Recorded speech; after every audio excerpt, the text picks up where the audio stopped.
Hello YouTube, longtime eBay seller here, 6 years experience, over $250,000 a year in sales. I want to bring you a little reminder of the carrier rate increase for Q4.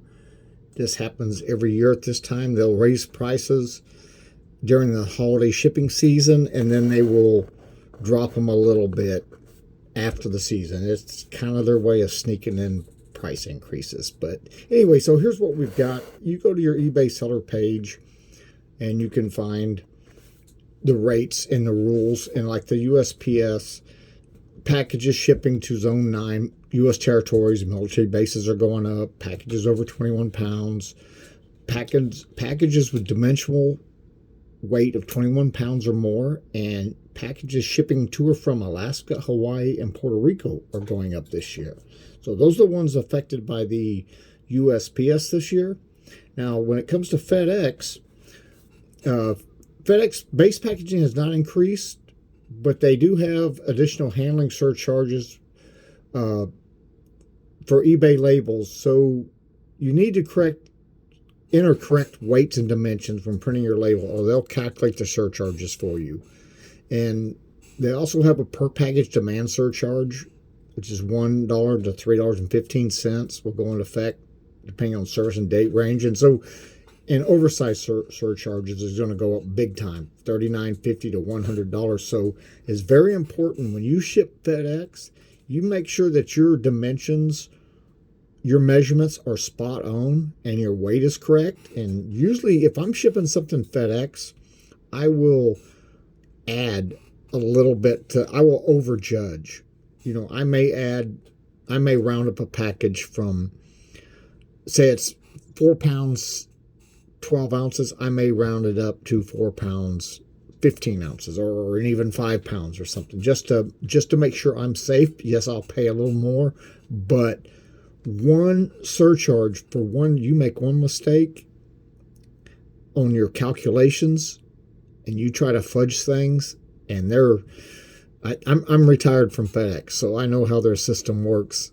And granted, I was in maintenance and not in the package handling, but working on the sorting and weighing equipment, they measure, every package goes through a scan tunnel and is measured and weighed multiple times throughout its journey through the FedEx system. So it's not a person weighing it, it's actual machines weighing it. And trust me, if you don't get it right, it will get caught. So that's the thing to remember with FedEx. I mean, I'm not trying to pick one carrier over another. Don't get me wrong about that. I'm just telling you what to look out for and things that I've learned over the years. So UPS is showing that they're not going to apply peak surcharges. I'm not sure why they're going to do that. I do know that UPS has changed some things. And one big thing that's changed this year is, used to, I could drop off my Smart Ship packages at the post office, because those are packages where UPS is going to carry it from point to point, but your final delivery is through the post office. And FedEx used to handle this, and they lost the contract, and UPS got it. So used to, you could take and drop your package off at the post office and they would transfer it to FedEx, because they're kind of in bed together at that time, you know, for the shipping. Now with UPS, what they've done is you cannot drop off a package at the post office. And I don't know if it's UPS or USPS or if it's a combination of both. And FedEx is included in this as well, where if you drop a package off at the post office that's for FedEx or UPS, I received a notice that said your package will not be delivered and it will not be returned. So what they're doing with them, I don't know, but I've just made sure that if I'm shipping something UPS, I drop it off UPS. If I'm shipping it FedEx, I drop off FedEx and post office. They've really kind of cracked down this year on this. So, and myself personally, I ship primarily post office, because most of my items are under a pound and a half. I'm primarily a clothing seller. I do sell larger things, and I will use whichever rate is best. But anyway, if you go on to, make sure you go onto your news, uh, on your overview page here, you'll have your selling announcements, and it's got resources. This is the news that's up right now. Your carrier rate increases. This selling announcements is a very, very important thing, and you should customize your page here, your overview, your Seller Hub overview here, to give you the things that you want most important.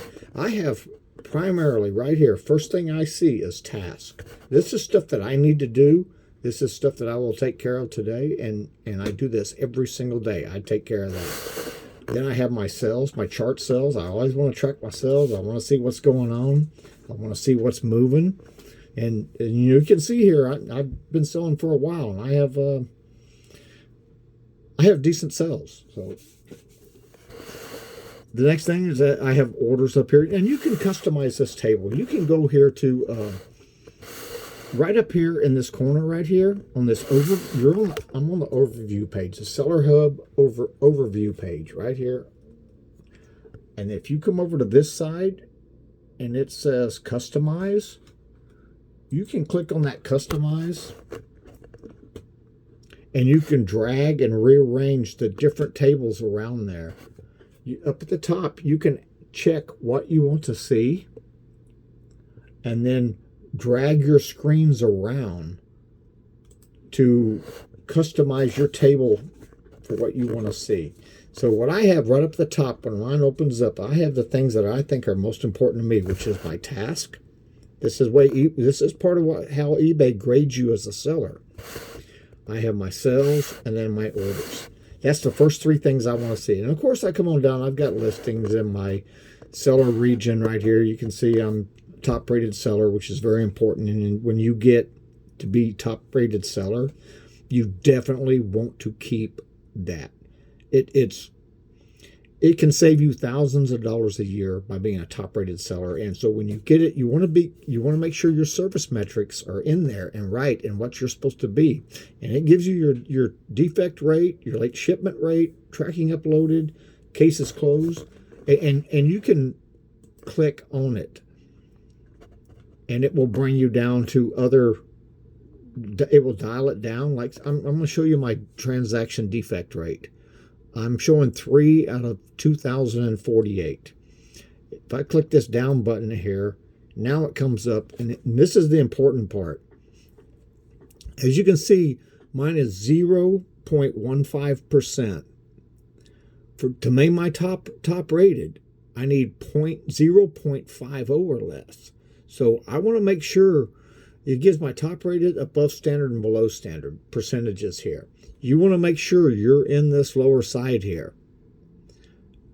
And you lose any one of these right here, late shipment rate, I've got 0. Cases closed out seller resolution, I have 1. That was because post office delivered the return late, but that's one of the story. But I'm 0.05, and you need to be 0.30. And you need to watch all these parameters here, because these are all the things. Pop in here and look, because these are the things that keeps you top rated. And depending on the size of your store is going to depend on your savings. Now, I save thousands of dollars a year by being a top rated seller. And being a top rated seller is one of the service metrics that Cassini, the AI system, looks for when it ranks you in your products. There's many things that get ranked of how you want to, where they put your listings on the page. And this is one of them. You want to be a top rated seller. You want to have good photographs, good description, good service metrics. You get all that stuff that helps get your product up at the top of the list on that first fold. And that's when because you're up there, you're going to get better sales, because normal people won't scroll that far when they're looking for something. Anyway, so of course I have my feedback here.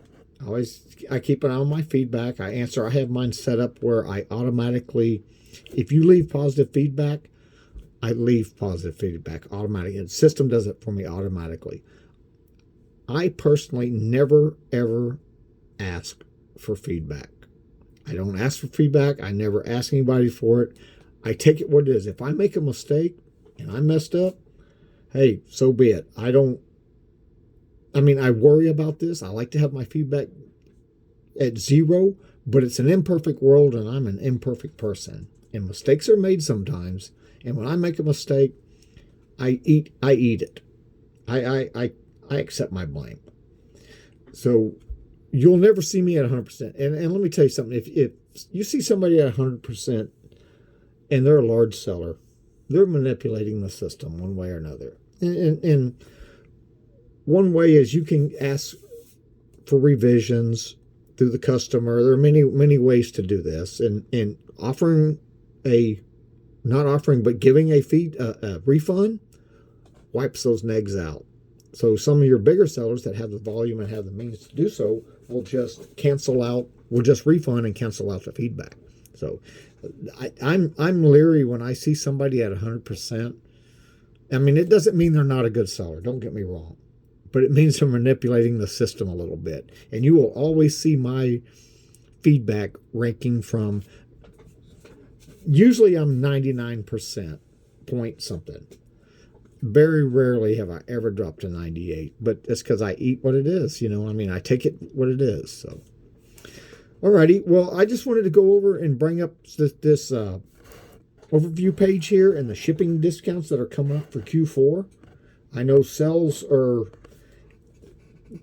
a lot of sellers are struggling right now because the economy is not the best, and it's also election year, and so a lot of people are hanging on to their money until they see who gets elected.